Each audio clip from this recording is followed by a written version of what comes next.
Tea and Lipton Soup present Inner Sanctum Mysteries.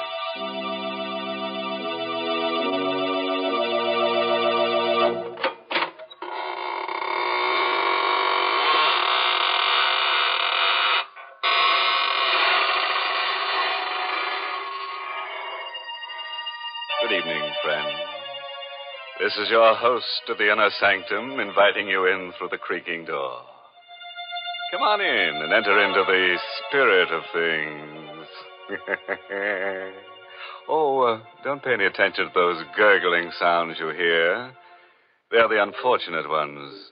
The midnight spirits who were caught haunting before midnight. Poor things. All they can do now is gurgle because they've evaporated into distilled spirits. What a horrifying thought, Mr. Host. Can't we ever talk about the brighter side of life? Well, don't forget, Mary, murder is my business. Well, thank goodness it isn't mine. And right now, I'd much prefer to talk with our Lipton listeners about something more conducive to happy spirits. I mean, a cup of hearty, piping hot Lipton tea. You know, it's really wonderful, the extra delight you get from this superb tea, friends. And the reason is simply this. Lipton's grand brisk flavor. Brisk, you know, is the tea expert's own word for the fresh, full-bodied, lively flavor of Lipton tea. Because unlike ordinary teas, Lipton's is never flat-tasting or lifeless. Lipton tea is always spirited, full-flavored, truly satisfying. Why, I'd even go so far as to say that once you've tried it, I think you'll enjoy Lipton tea more than any other tea you've ever tasted. And I'll go even further, Mary, and introduce our listeners to tonight's story. It's an original radio play written especially for Inner Sanctum by Emil Tepperman and starring Richard Widmark in the role of Alex Gregory. It's about a man who became master of a secret so fearful that it could never be revealed to any mortal, living or dead. But let him tell you the story himself, how he learned the most terrible secret in all the universe, and what he did with it.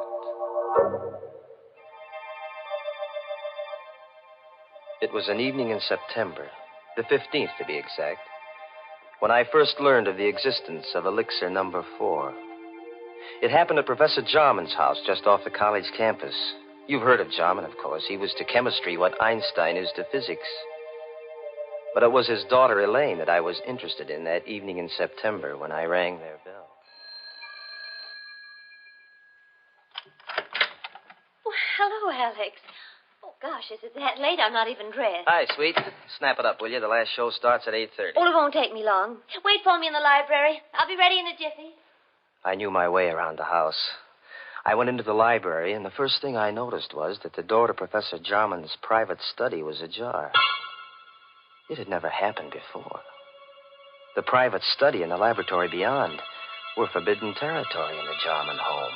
Not even Elaine was allowed in there. And now the door was open. I'd heard stories of Jarman's experiments with new and secret formulae. So here was a chance. A possible chance to find out what the old codger was working on. I couldn't resist. I pushed open the door and I stepped into the private study. I could hear Jarman in the lab talking to himself. Elaine had told me once that he always talked to himself in the lab. I stood quietly in the study, but I couldn't make out what he was saying in there. I looked around. The study was just a small cubbyhole with a chair, a bookcase, and a desk. And on the desk, I saw the open diary. A single sentence was written on the open page. I stepped closer. And then I got the first shock. For that sentence was written in Latin. My Latin was rusty, but I was able to decipher the words, Vitae secretum in elixir quartum perpetus habeo. In elixir number 4, I have the secret of perpetus life. Perpetus. That was the one word I couldn't seem to place. In elixir number 4, I have the secret of something. Life. I was puzzling over that word perpetus when suddenly the laboratory door was flung open. What are you doing at my desk? Oh, hello, Professor Jarman. I asked you, what are you doing at my desk? Well, the study door was open. I thought I'd see if you were in here. You were reading my diary. Oh, no, Professor. You saw the entry in my diary. Well, really, Professor, I assure you. You read Latin. Latin? Well, I don't understand. You're sure you don't understand Latin? No, I Here don't. I am, Alex. Ready and... Well, is anything wrong? Elaine, I've told you time and again, no one is to be admitted to my study. Oh, I'm sorry, Dad. You must have left the door open. Oh, Alex, you shouldn't I'm have terribly sorry, Elaine. I found the door open, and I thought Professor Jarman was in here. I just wanted to say hello. All right. No harm done, as long as you can't read Latin. Now, get along, you two. I'm busy, but keep out of my study hereafter. I took Elaine to the movies, but I haven't the faintest recollection of what the picture was about. Through my mind kept running that Latin sentence, Vitae secretum in elixir quartum perpetus habeo. When I said goodnight to Elaine at her door after the show, I hurried home to my room and I got out an old Latin dictionary. I looked up the word perpetus. And then I got a strange, cold feeling down my spine. For the word perpetus meant perpetual. The Latin sentence which Jarman had written in his diary meant, in elixir number 4, I have the secret of perpetual life. Professor Jarman had discovered the secret of immortality. All the next day, I conducted my chemistry classes purely by instinct. I couldn't take my thoughts from elixir number 4. Every voice in the classroom seemed to sing the same refrain. Accomplished by adding to a dilute solution of H2SO4 a quantity Immortality. Never to know the fear of death. To live on serenely. To watch the world change through the centuries. Never to die. It grew on me like a festering tumor, this terrific dream of immortality, everlasting life. I had to have elixir number 4. In the afternoon, the first free period I had, I went down the hall to Jarman's office. Come in. May I come in for a moment, Professor? Oh, it's you. Yes, come in, but I haven't much time. Professor, I want to apologize for last night. Let's forget about it. No harm done. Well, whatever it was you had written in your diary, it must have been pretty important. Oh, no, not at all. Only some chemistry notes. Nothing of any importance. Just something I've been experimenting Well, with. I'd be very glad to assist you, Professor. Anything I could do, That's very kind of you, young man, but I don't need any assistance, thank you. As a matter of fact, the experiment is completed. You mean you're all finished? All but the practical application. Oh. Well, couldn't I help you on that? It won't be necessary. Tonight, I'm taking the last step. Tonight? I knew what that meant. Tonight he was going to use elixir number 4. He was going to administer it to himself. I had to act tonight or never. Jarman's keys were on his desk. I distracted his attention, and I managed to pick them up without his noticing. Then I hurried across town to a locksmith and had him make duplicates of Jarman's house key, his study key, and his laboratory key. Then I returned to the college, and I managed to replace the keys on Jarman's desk while he was out. Now, I was ready for an adventure into immortality.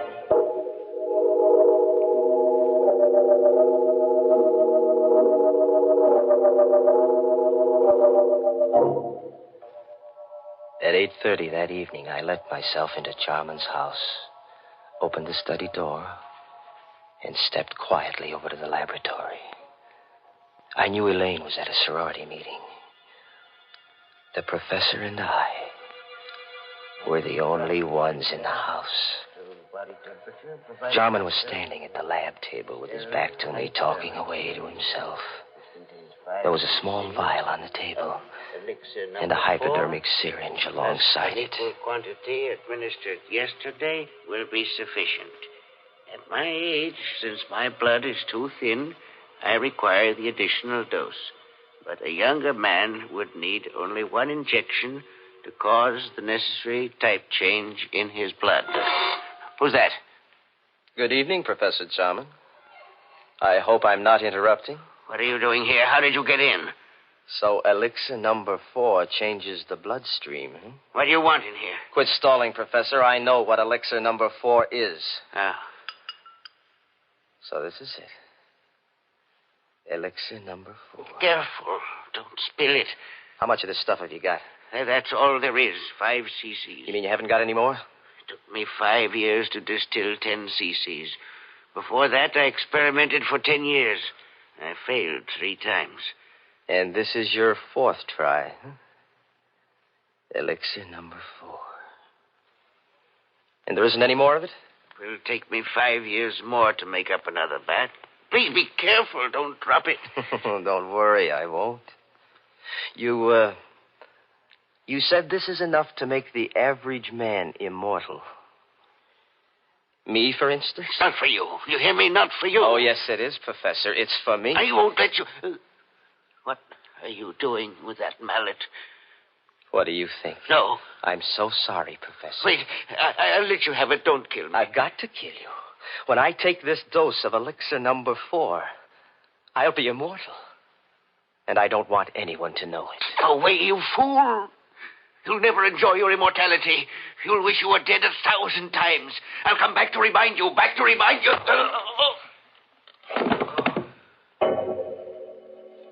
I didn't hit him hard enough to kill him. That wasn't part of my plan. But when he lay unconscious on the floor, I searched among the chemicals until I found what I wanted. I mixed some chemicals in a test tube, and I watched the fumes forming. Then I held the test tube against Jarman's mouth, forcing the deadly gas into his lungs.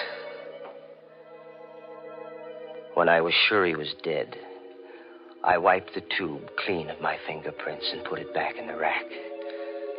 Then I picked up the vial of elixir number 4, the hypodermic syringe, and I hurried away, locking all the doors behind me. As soon as I got home, I filled the hypo with elixir number 4, and I gave myself the injection. Almost immediately, I felt a strange radiance pervading my body. A new strength was flowing in my blood. I was immortal. I couldn't die. I would go on living and living and living forever.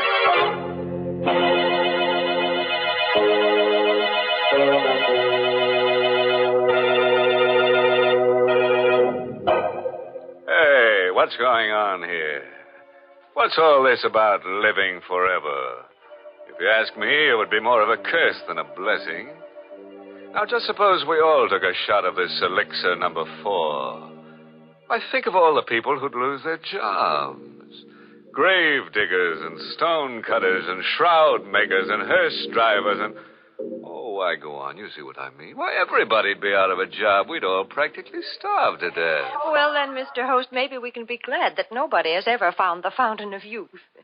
You know, I think it's not a matter of trying to live forever. The important thing is to get more enjoyment out of every day. Mm-hmm. For instance, Mary. Well, for instance, one splendid way to get more enjoyment out of an otherwise dull day is to invite your friends in for tea. It's a delightful neighborly custom, made even more delightful when the tea you serve is Lipton's, because there's so much extra pleasure in Lipton tea. The party will seem more of a party. The conversation will be more sparkling, and your reputation as a thoughtful hostess will soar to the skies the moment your guests take their first sip of Lipton tea. For Lipton's wonderful brisk flavor makes it a favorite with everybody. So when friends drop in for tea, or the family gathers around the dinner table, serve them Lipton's, tea at its delicious best. And now let's get back to our story. We're all anxious to see what this fellow Alex does with his secret of perpetual life. Just imagine. A man with all that time on his hands. Time to kill. And kill. And kill. Immortality. I had it in my blood. I could feel it pulsing in my veins. The vitality, the power. I had to establish an alibi. Not that I expected to need an alibi. Jarman's death would surely look like an accident or suicide when his body was found in the laboratory in the morning. But I wasn't taking any chances on a murder charge. I had so much more to lose now. Wouldn't it be ironic if they were to execute me for murder?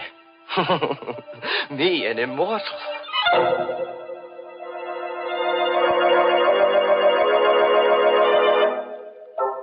Next morning, I stopped at Jarman's house and rang the bell. I knew Elaine must have gone right to bed when she returned from the sorority meeting last night, because she never disturbed her father when he was in the lab. But now, when she discovered that he hadn't been to bed all night, she'd want to investigate. And I wanted to be there when the body was found. Oh, good morning, Alex. Hello, sweet. What's wrong? You look worried. Come on in. Alex, I am worried. Dad's still in the lab. He didn't go to bed last night. Well, what of it? He must be working on something big. No, I'm afraid something's happened. I knocked at the door just now, and there was no answer. The door was locked? Well, yes, but I have a pass key. I wonder if I ought to use it. Well, of course you should. Well, please, Alex, you come with me. Of course, darling. Together, we opened the laboratory door. I was all set to act horrified when we discovered the body on the floor. But there was no need to act. I was horrified. For the lab was empty. There was nothing on the floor. The body of Professor Jarman was gone. I don't know for how many hours after that I walked the street, confused and frightened and uncomprehending. I tried to reason it out. How Jarman's body had walked out of that lab. There was only one solution. Jarman had already taken one dose of elixir number 4. It must have counteracted the poison that I'd forced into him. He must have gotten up and then walked away. But where? And why? I recalled what he'd said before I hit him with the mallet. Yes, I could hear his voice faintly strumming at my brain. You'll never enjoy your immortality. You'll wish you were dead 1,000 times. I'll come back to remind you.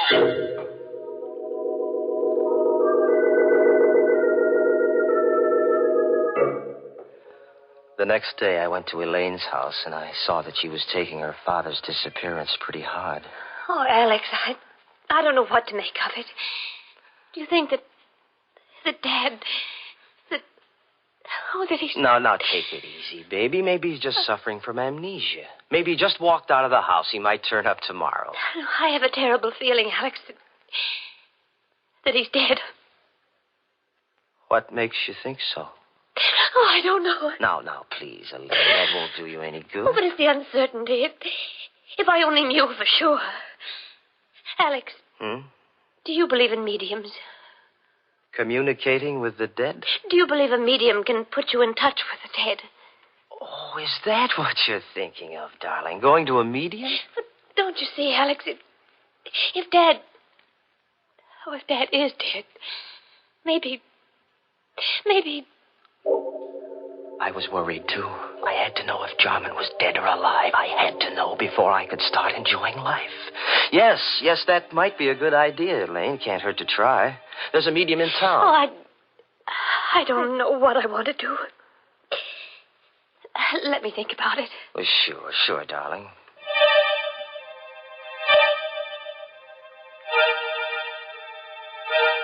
In the days that followed, I began to doubt whether I really was immortal. Was elixir number 4 really the elixir of life? Was I really going to live forever? If there was only some way to prove it. Then I remembered what Jarman had said, that the elixir caused a change of blood type. Well, that'd be easy enough to check. Elaine was taking a medical course, so I asked her to test my blood on the pretext that I thought I had anemia. It won't hurt, Alex. Just the needle. Ouch. There, now I've got all the blood I need. Just sit here a minute while I make the test. Well, does it take long? Only a minute. Alex. She was excited. There was something different about my blood then. Alex. Alex, come here quick. What? Look. Oh, look, Alex. I can't be mistaken. Your blood. It's a new type. Elaine couldn't get over the discovery that my blood was a new type. I'd asked her not to tell anyone about my new blood type, but I knew she wouldn't be able to keep the secret for long.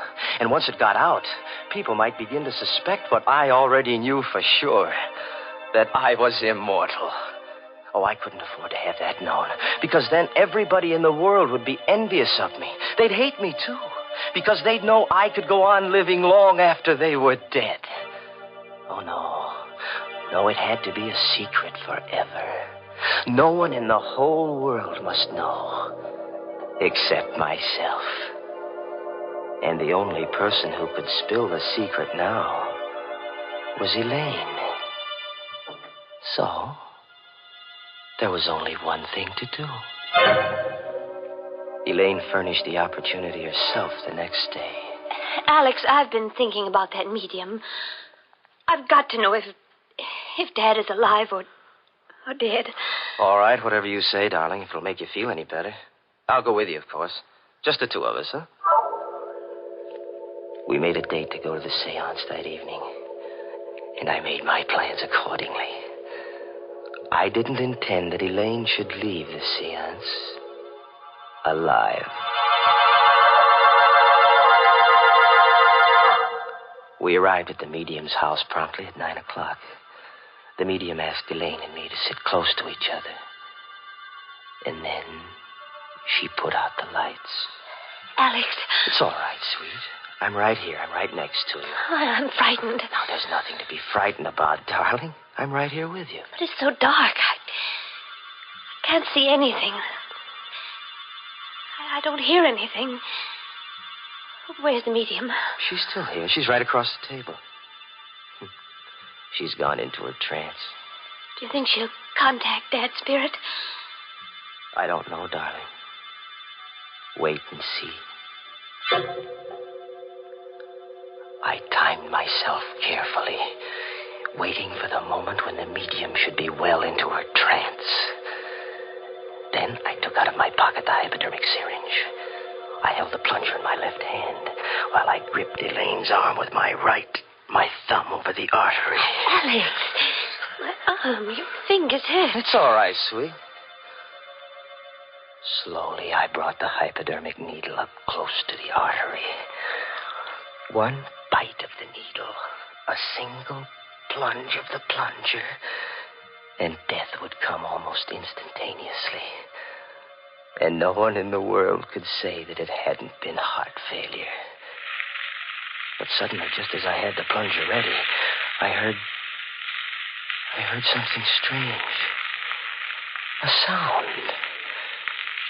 In the room where there should have been no sound. You'll never enjoy your immortality. You'll wish you were dead 1,000 times. I'll come back to remind you. Back to remind you. The voice of the dead. Back to remind you. Jarman, where are you? Jarman, stop. You're dead. You're dead, Jarman. You can't be talking. You're dead. I saw your dead body. I killed you myself.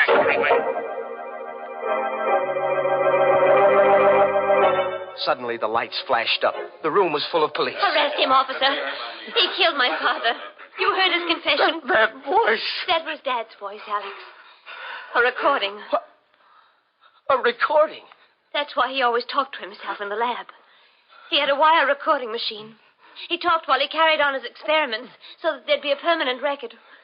The wire recorder picked up everything that was said in the lab the night you killed him. But we could never have proved it was your voice in court if you hadn't confessed just now. Yes, but the body. I found Dad dead that night when I got back from the meeting. And I hid the body until I could find his murderer. And now, Alex, I found him.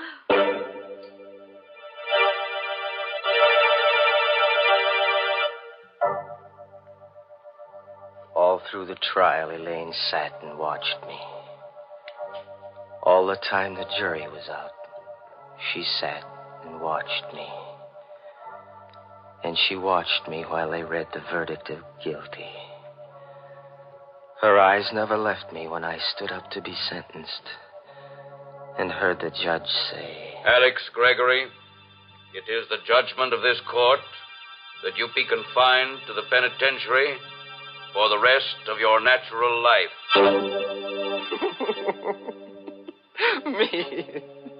Me of all people. Me sentenced to imprisonment for life. Me in whose veins runs the precious elixir number 4.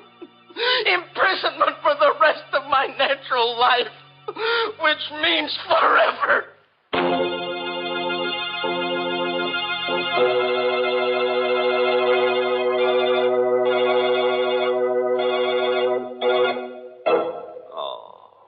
I feel kind of sorry for Alex. He really got a tough break. Locked up in a cell for all eternity and no way out. Yes, looks like they'll have to build a new jail around him every 1,000 years or so. Of course, there's one way out for him. He could let his beard grow for a couple of centuries, and when it gets long enough, he could hang himself. Oh, imagine such a thing, Mr. Host. Yes, it would be sort of breathtaking, wouldn't it, Mary?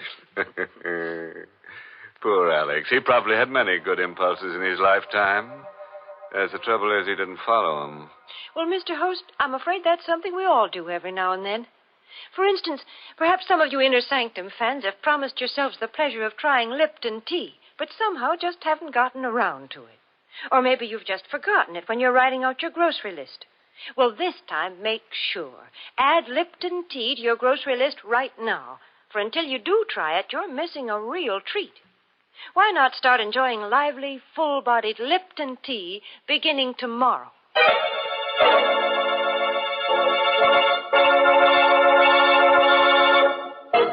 And now, friends, before I say goodnight, here's a pleasant bit of philosophy. Biologists tell us that all life starts in a little cell, and for convicted murderers, it ends there, too. Oh, by the way, this month's Inner Sanctum mystery novel is Death in the Limelight by A.E. Martin. And next week's Inner Sanctum story, brought to you by the makers of Lipton Tea and Lipton Soup, and directed by Hyman Brown, next week's story is called You'll Never Escape.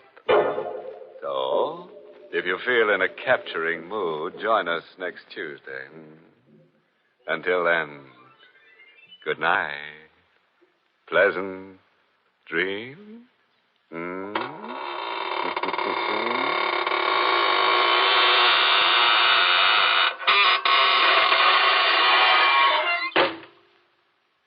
Friends, you want to know how to make an ordinary meal into a feast?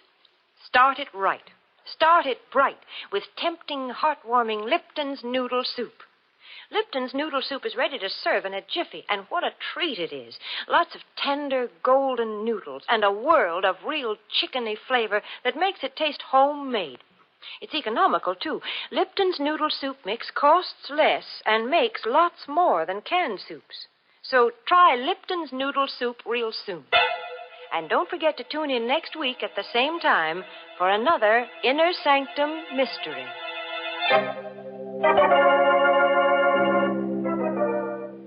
This is CBS, the Columbia Broadcasting System.